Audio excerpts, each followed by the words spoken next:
Korang pernah tak merasai bahang sebenar kebakaran? Berada dalam gelap dan panik. Sebab itulah kewujudan FSO ataupun Fire Safety Officer dan Fire Safety Manager adalah sangat penting di setiap premis bagi memastikan anda semua prepare ataupun bersedia menghadapi risiko kebakaran. Sebab itulah Jabatan Bomba dan Penyelamat Malaysia Negeri Selangor membuatkan program khas iaitu program Hub Kemahiran Kebombaan. iaitu satu latihan intensif yang menggabungkan pengetahuan, pengalaman sebenar dan praktikal bersama dengan pegawai-pegawai bomba yang berpengalaman dan juga berpengetahuan luas.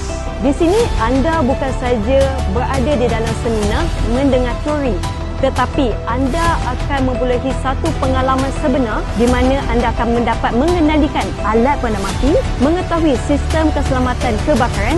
Paling specialnya, anda akan rasa simulasi berada di dalam escape room, di mana dalam keadaan yang gelap dan berasap, Bertindak cepat dan membuat keputusan dengan tepat semasa kecemasan.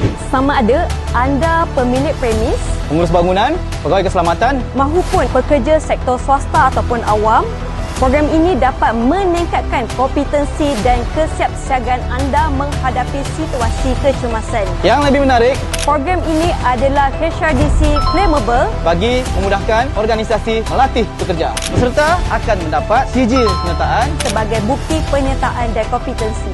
Sebelum kecemasan sebenar berlaku, pastikan anda telah bersiap sedia. Jom sertai Hub Kemahiran Kebombaan dan jumpa kami pada 4 Ogos 2026 bertempat di Setia City Convention Center Shah Alam. Untuk mendaftar, imbas QR Code sekarang.